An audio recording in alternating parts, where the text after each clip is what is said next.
Good morning. Can you hear me? This is Madam Onça, and this is my very first go at doing this particular thing. Happy April Fool's Day. It is a perfect day to be sitting down and doing something new with tarot cards. If you are a student of the cards, you know that, of course, the cards provide us a metaphorical description of the fool's journey, an opportunity to watch our progression as a person or as a people going from raw unknowing and potential through love, life, learning, hardship, wisdom, etc., all the way to fully realized individuals. So let me know in the comments, if you will, if you can hear me, because this is my first day using quite so many different kinds of tech all at the same time to do something quite like this. If you don't already know me, my name is Madam Onça, and I am the artist and co-author of The World Spirit Tarot, right here. And this is my first time sitting down to do the tarot for everyone at the beginning of the month.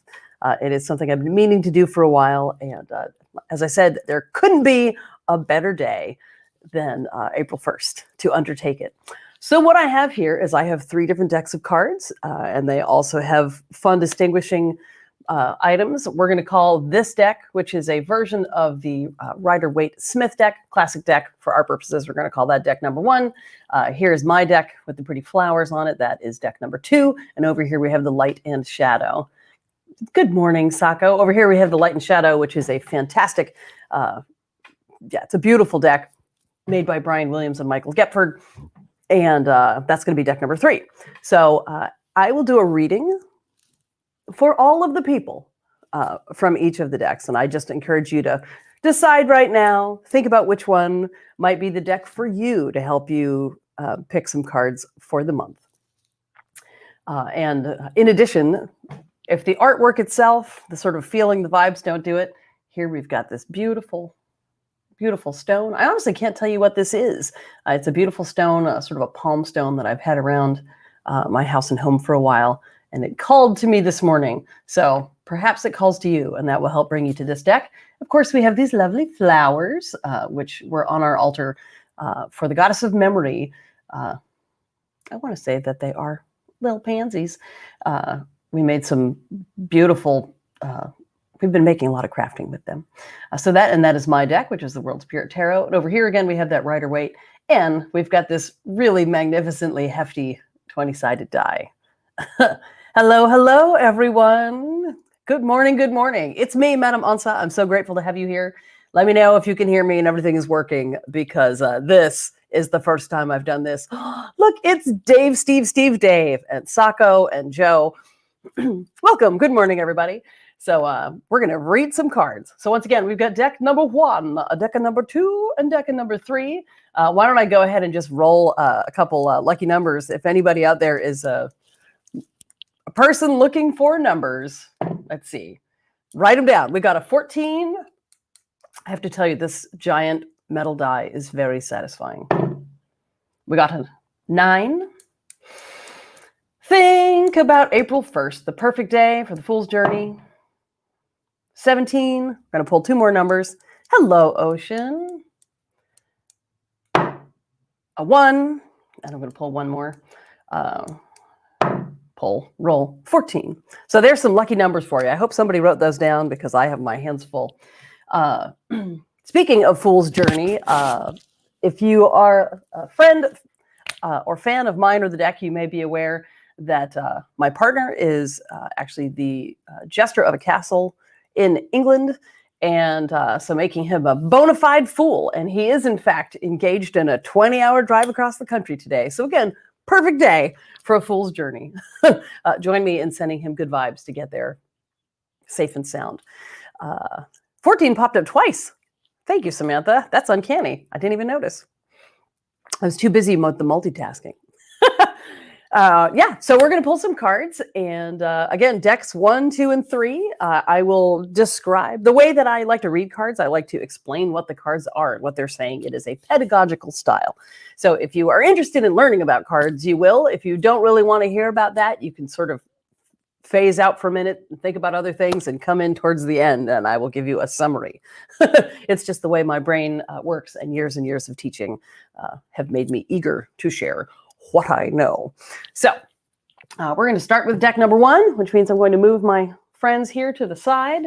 And thank you for the compliment about looking fab. I was actually up quite late. We have a very high-need infant chicken who makes noise all night long. And we also have a cat who is sad that we're down a person and also woke me up over and over all night long. So I have done a lot of animal husbandry and care work over the night. So I'm glad that the glamour is working. Oh, also, if you are watching this on Facebook, because it's streaming there, I don't see all comments in Facebook just due to the way that the StreamYard is. So if you are talking to me and I'm not responding, you may want to jump over to one of my other Facebook pages. I have my personal page, and there is the World Spirit Tarot page, and then this should be streaming live on YouTube as well. Sako is pumping you up this morning. Oh, thank you so much. Oh, Sako, that's so great. If you joined me in time to see the lovely credits, Sako had a hand in helping me make that, and she has her own fantastic YouTube. If you guys want to put a link to that in there as well, Sako does a lot of witch stuff, as well as a lot of artist and author stuff. So we're going to pull some cards for the month of April. It's sort of a big, general, sweeping overview. I'm going to pull 3 different sets of cards. Again, this is deck number 1. So I encourage you to pick a deck now rather than waiting to see which meanings you like best. And how do the tarot cards work? That is a very broad topic. Some people believe it's angels. Some people believe it's devil. Some people believe it is your deep subconscious mind. I will not weigh in on that at this time, but I do believe that the tarot has evolved over centuries to be a useful way for us to look at ourselves. So take a big breath in. Talk to me about April.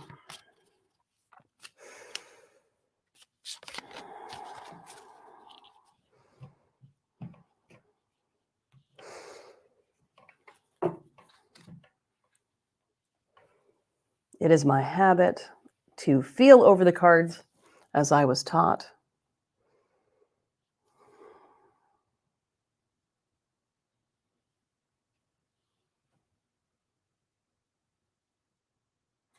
Let's see again.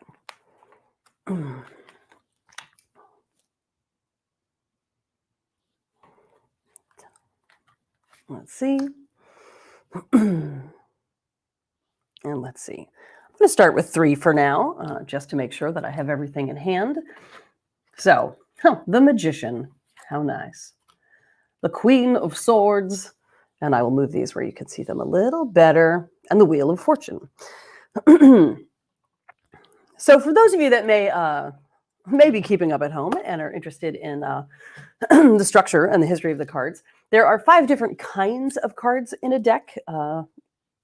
There's the majors and the minors. The minor arcana are divided into 4 families.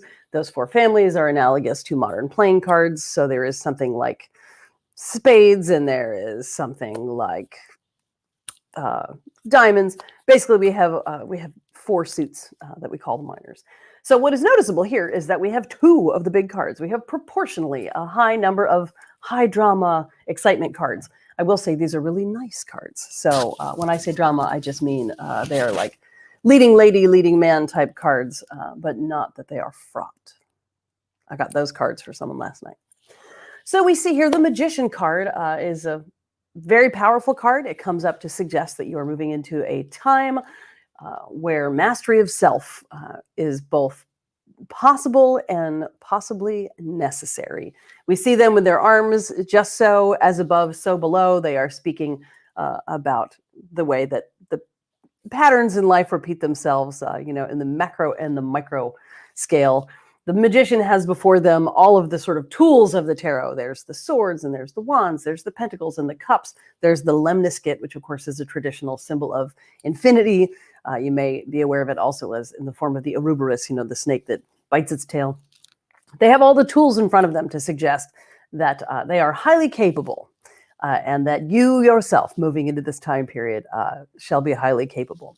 Each of those tools represents something different. The cups represent our emotional lives and our connectivity. For some folks, this overlaps with their spirituality. We see the wands representing our ambition, our drive. It is often related to our career and our passion projects. We see the sword, which is our capacity to use our intellect for great or ill. It is our ability to assert boundaries, to press the suit of truth, to share our concepts. And then the pentacle, which is the traditional symbol that represents the element of earth, which is to say practical things. It is how we manage our matters of security. So the magician says, you can do this. You probably already have a lot of these skills sort of in your pocket, and you just need to let them come to the fore. We're going to jump over to our friend, the Wheel of Fortune, also perfect for April Fool's Day, because the Wheel of Fortune, interestingly, this is one of the few cards in the decks that is not anthropomorphized as a person. It is not the Wheel of Fortune is not here symbolized as Donna Fortuna, Lady Luck, but she could be. They actually chose to bring the mechanism itself to the fore. And I think on an intuitive level, that is to represent the idea that there are things that at work that are bigger than our human agenda. So the Wheel of Fortune here, sometimes when it comes up in a reading, it's like, just keep spinning the wheel, pal. There is no way you're going to know what's coming your way until you land on it. Sometimes it just suggests that you are going to be going through some highs and lows. So that in conjunction with the magician, however, they dignify each other. They give each other some, they lend each other sort of a note of positivity. So it shouldn't feel so much like a roller coaster ride as it feels like an adventure in deepening your sense of self and your sense of purpose. Now, let's take a minute here with our friend in the middle. There's totally a cat banging on the door. I am very busy talking to the people. Now is not the time. He is positive that cats belong in all rituals, all shows, all parties. Okay, so here we have the Queen of Swords. The minor arcana, again, that's those cards that are like the playing cards. So that is our swords and our wands and our cups and our pentacles. They describe different aspects of our life, our daily stuff from ace to 10. Then there's the people cards. And those are sort of the qualities of the suit embodied in a person. They are embodied. You may look around and go, oh, that's totally that person that I work with. That is totally my mom, or that is totally an aspect of myself that is undernourished, or an aspect of myself I need to bring to the fore. So maybe a person in your life, it's always speaking to something about yourself, either a place where you are in abundance or in deficit, shall we say. So the Queen of Swords is she's a fascinating personality in history, actually, from a feminist point of view. This card in the Middle Ages was referred to as the card of the barren woman. The reason for that being 100% sexist.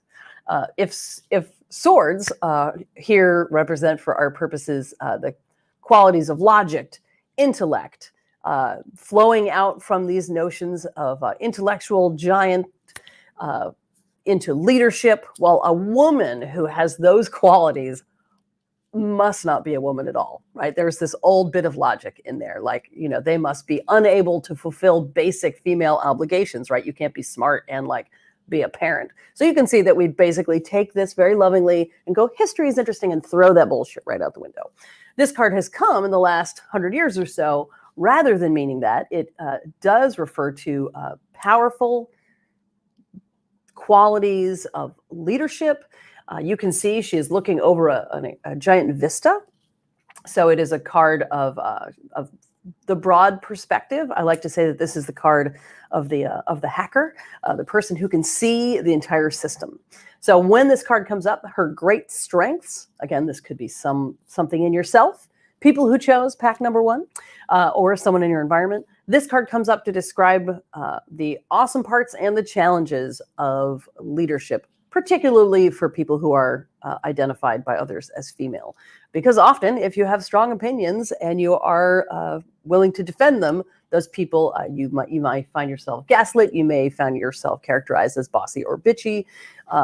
Know that if this card comes up for you, perhaps you want to let yourself feel really powerful about it. know that that might be coming your way and just say, I am not here to make myself small. I am here to share the knowledge that I have. I see the big system. So the Queen of Swords is a really powerful card that comes up a lot for my friends who are event organizers. So yeah, that is seeing systems, seeing how people have to fit all the parts together. It could be the entrepreneur. It's a mighty card. So looking at these cards together, pulling them together for April, I'm going to say it looks like a time to make big decisions. It is a time to plan long-term engagements, but perhaps not complete them.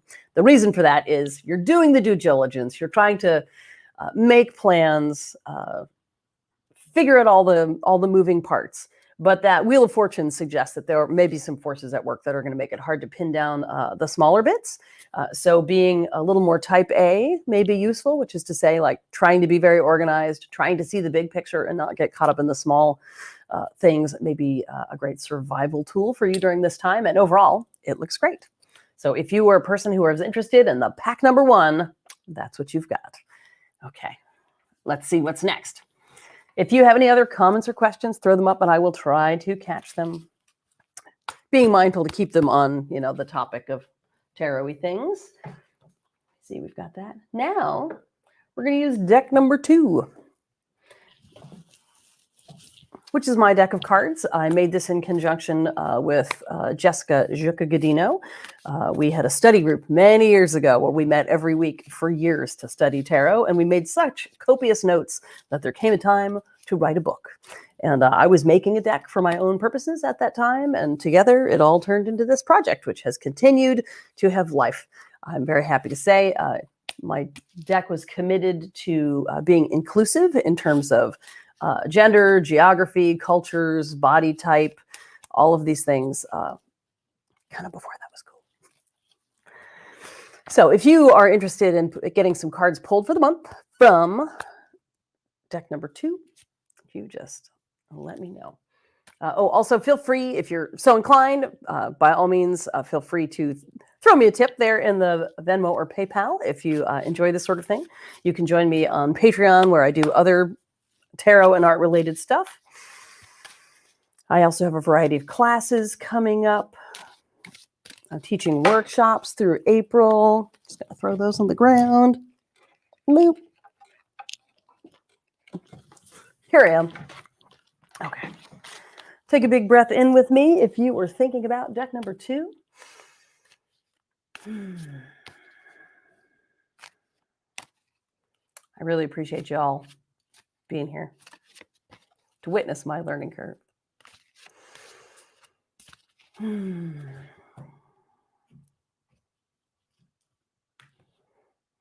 Dividing.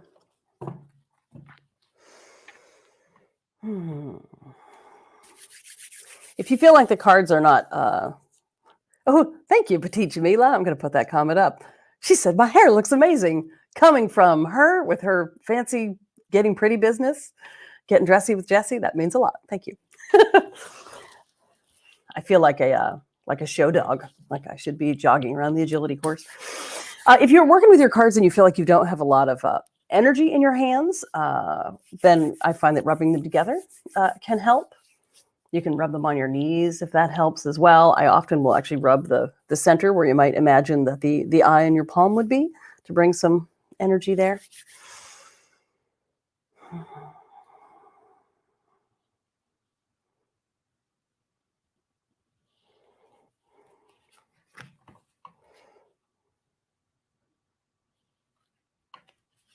There's another one.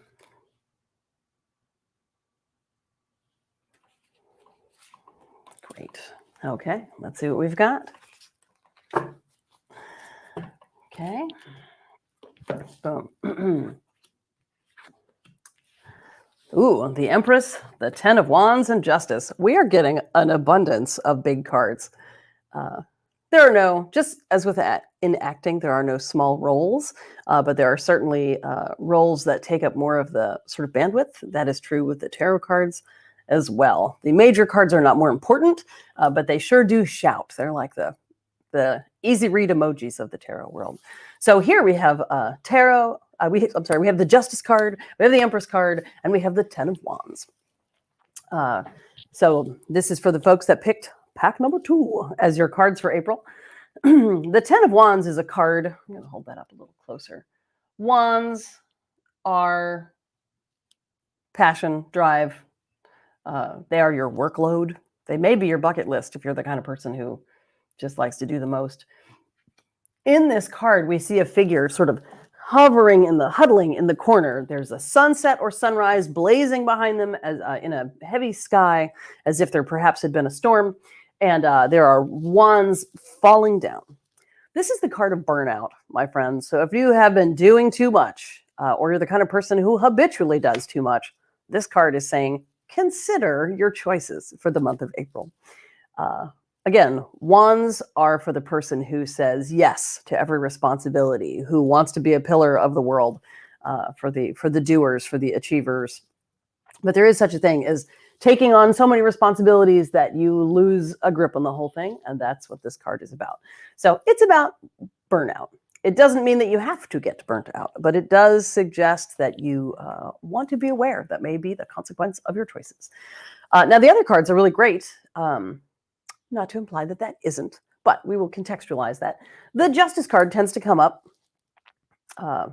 It's one of the slipperier cards for me in the deck, but I want to say that when Justice comes up, if you've got any kind of pending litigious situation or anything, this card tends to come up when it is going to be resolved in your favor. I've had it come up for somebody who finally got their, green card, like got permission to stay in the country after essentially being a fugitive in the country for a long time.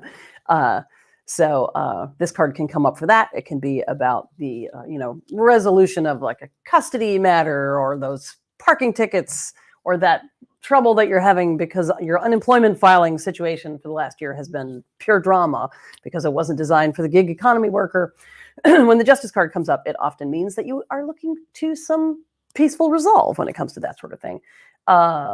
If that's not what is going on for you, it can also refer, to me, it is a call to answer your own moral code, because there, as we all know, there is justice and then there is the law. They are not always the same thing. Which one is more important to you? Would you rather be correct in the eyes of the law and do the wrong thing? Would you rather do what you know is the right thing, even if you know it flouts conventions? And this is not to overly moralize. Tax code is an example. You don't have to cheat on your taxes in order to maximize your own benefit within the law. But of course, if you've worked in the gig economy industry, or if you've been a server, for example, you perhaps have, as many folks do, have made a lifetime habit of underreporting your earnings. And now you are confronted with what that looks like when culture doesn't believe you when you say what your job is worth. So the Justice card asks you to take a good long look at sort of where you want to be in the lawful versus just system, shall we say. So it's a little like, who are you and how do you want to be? And the Empress card is the card of absolute decadence and delight. I'm going to hold her up a little closer. I fear we have a bit of a glare. Is it upside down? There you go. Is that better? No, now that's upside down for you. So many cameras. There we go. You can see her. She is reclining. Sorry, it's fuzzy. She is reclining on a divan by a waterfall under a paulownia tree. She has all of the sort of accoutrement of royalty. She has the crook and flail of Egypt, and she's surrounded by good things. There's avocados. You just know she's got like, a big bowl of tiramisu or chocolate mousse behind her. Everything about this card is very decadent. So when she comes up, it suggests that it's a great time to remember to take care of yourself and enjoy the pleasures of the flesh. Like, remember to get up from your desk and go outside and enjoy the weather when it's better. There are times in life when it's appropriate to eat dessert first. You should still enjoy eating vegetables and doing other things, perhaps, but she invites you to step outside your shoulds and consider what you want to do and what serves your greater good of enjoying yourself, shall we say. She's not overly decadent. She's not obsessive. She's not self-destructive in her quest to enjoy herself, but she's not afraid to get up and say, you know what, I've had enough screen time, Zoom meeting, traffic. enough of this conversation, enough arugula. I think it's time that I do something that will feed me on a deeper level. So putting these cards together for the month of April, I'm going to say between the Justice and the Ten of Wands, that actually looks like kind of a lot. That looks like if you picked deck number 2, that to me sounds like a lot of deep evaluation about who and what you are and what you want your life to look like as we move into this new normal. Hopefully it's a better normal than the old normal. But that Empress is there at the middle to remind you, if you just keep centering wellness, and I don't mean that in the commodified buy things, sense of wellness, but in the like, drink water, get enough sleep, spend some time doing things that you like, remember to pet your cat, like eat the tiramisu. If you keep that Empress sort of central to the work you're doing, then it will seem like all the hard work perhaps is worth it. So there's our deck number 2. And now we're going to do deck number 3, which I'm really excited about because I love this deck and I don't read with it very often. And the only reason I don't is because it's big. This is a big deck. I had thought originally I might read 5 cards at a time for everyone. And that is actually would be hard to do with this deck on this surface. So we're going to do just 3. If you picked deck number 3, this is the one that had this beautiful palm stone on it. Again, I wish I knew what it was. If you're a smart rock savvy person and you'd like to let us know, I'm certainly keen to hear. I am rock blind. The only rock that I can really hear is granite. So deck number 3, pulling cards for April.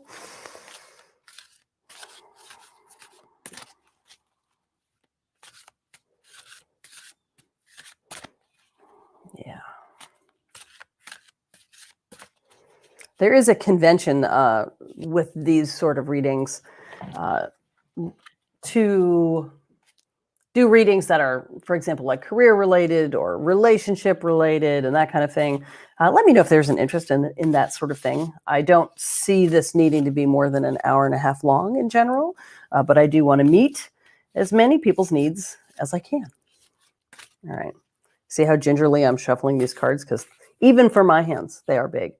But oh, they are beautiful.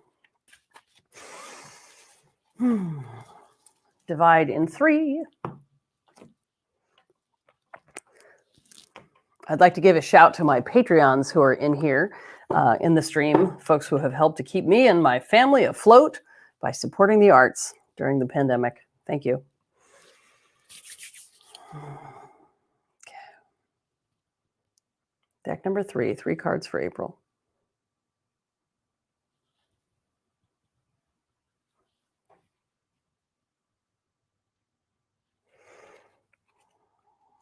That one. Oh, look at it, got a volunteer. Sometimes more than one card comes at a time. Sometimes they jump out of the deck. Those are called jumpers or volunteers. All right, we'll do that. Yeah, these cards are giant.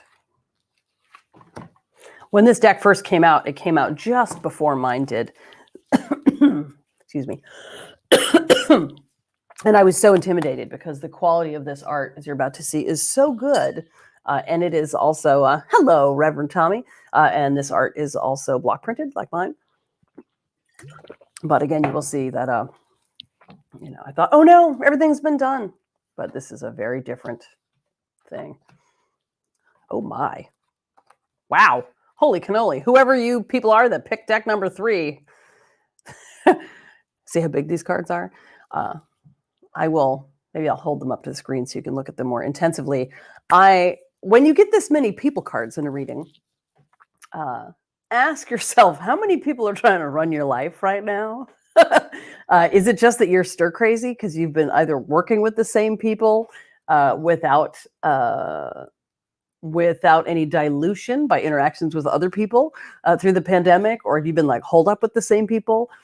It's not, these cards are all great. They're not, I don't mean that to derogate in any way, but rather there's a lot going on here in terms of strong personalities interacting. You may be able to see, if you can, we've got 2 king cards and a queen. Let's start with that queen. Here's that Queen of Swords. We just talked about her. Here's another version of that. Try to get her in a glare free. There we go. Can you see it? I'm going to hold it up right here instead of my face. So this is that smart, system savvy, broad perspective, mind of a hacker, mind of a warrior, powerful, dynamic. Isn't that weird? This card just went out of focus. What's happening? Whoa, that's so strange. This card is about that powerful woman, that dynamic personality. And when I say woman, it's really not gender specific. This could certainly be a different queen in your life. The cards came to us historically very gendered, also very class. There's a lot of structures in place with a traditional deck. Those things are evolving with time as we move away from an obsession with aristocracy and gender norms. So the Queen of Swords in your life may very well be a dude or a non-binary person. However, since it's queen, I keep slipping into feminine specific language, and I apologize if that's problematic for you. The important part here is that this personality is super smart, and they are not necessarily great with people skills. What they're good at is systems, information. They're super powerful. However, they may be a little spectrumy, perhaps, and don't understand why other people insist on responding to everything as if emotions had a role in it. So while they can be very smart, they may have book smarts, they may have system smarts, they may have math smarts. They may not always have people smarts, and they may need either a compassionate person to say, hey, friend, you probably didn't mean that to sound super awful. The information was good, but the presentation was bad. Yeah, this personality type has a lot to contribute, but what it doesn't have to contribute is the soft touch. Then likewise, the King of Swords. We see this guy. I'm going to bring it over here and see if it less freaks out the camera. So you can see the incredible, vibrant, sort of old world style. Brian Williams and Michael Gepford wrote this book, which is a great book, and made this art. It's just fantastic. The King of Swords, very similarly, he also has the big picture. In your life, he can really see what works. He can get people jazzed up. You can see in this case, he's on a horse. He can get people jazzed up and ready to take action. He is all about being able to go out in the world and lead. And he does best when his vibrancy and his leadership is pointed out, because he also, all these swords personalities can be a little intense for the people that are closest to them, but they're super powerful if you point them out. Like one of those bronze mirrors that, they used in the days of yore to like shoot light out over the water. And then the King of Wands, this guy is a little bit more charismatic, let's say. Here he is also on his, just the cutest, zaniest horse. Wands are fire, passion, drive, and career type stuff often. And so all of those leadership capacities brought to bear on that. Again, he's someone who he's literally holding a torch over his head saying, I've had a great idea. I know what we can do. And whereas the King of Swords may be saying, hey, you, but it makes sense. Everyone should do what I suggest because I have the best ideas. This guy can just win people over by charisma. So if you're the person who pulled this particular pulled out of deck 3, the fact that we got 3 people cards, 2 kings, there's a lot going on for you. Again, it suggests that you might have a lot of people in your life. Perhaps it's an awkward love triangle. Perhaps it is internecine office politics. Perhaps these are all really powerful leadership qualities. Perhaps it is time for you to kick into overdrive and take all of these aspects of yourself seriously, polish them up, and take them out into the world. So, goodness gracious, you have a lot going on, my friend. So yeah, so there we go. That was our readings for deck number 1, deck number 2, deck number 3. I wonder if the person who was good enough to catch the numbers that we rolled would be good enough to put them up in this chat. Otherwise, I'm going to have to go back and watch the video because all I know is there was an 11 and a lot of 14s. For those of you who know our family, we're all makers, artists, and doers. Our family actually made 20-sided dice. So had I used one of those, 21 could have been a number that came up. In this case, 20 was our was our biggest. But we haven't made giant metal dice yet, and this is just so satisfying. So I think that's it for me. This has been really fun for me. There's a lot that I am still learning about the tech part, about the interaction part. Again, if you are with me on Facebook and I'm not seeing your comments, I can't see everything through StreamYard. So if you've been talking to me and I haven't been talking back, it's nothing personal. It's just a matter of logistics. So by all means, next time, try to catch up with me on YouTube where I can actually see you, because I want to see you. I put my little flowers back. And if there's anything that you would like to see differently for next month when I sit down and do this, if you want it to be more specific. Oh, thank you. So I got a nice little comment here. Is it Jinna? Is that how you pronounce it? Jin? I want to say your name correctly. Thank you so much. I really appreciate it. And again, special thanks to Sako, who helped me to get this whole thing going. And if you got to see my lovely credits at the beginning and the end, she had a hand in that. Also, thanks to Charming Disaster, the charming sort of gothic folk duo from Brooklyn that provided the acoustic music for my credits, and to Paula Garbanzo for making the credits, and everybody here for showing up. Thanks. I think that's it for me. You have a great day. Remember that April 1st, this is April Fool's Day. Rabbit, rabbit. There's never been a better day to embark on a journey where you are the fool, where there's something that you don't know and you're willing to learn. Ginny. Thank you, Ginny. Yes, this is a great day to be brave and step off on the adventure of more knowledge of the world, learning something new. For example, trying to run this kind of live stream, which has been really great. Also, for people who are woo-woo minded, this is the feast day for Saint Mary of Egypt, who is a really badass desert mother. And she started she was a young person of limited means who turned to sex work to support herself, and eventually ended up being one of the preeminent desert mother saints.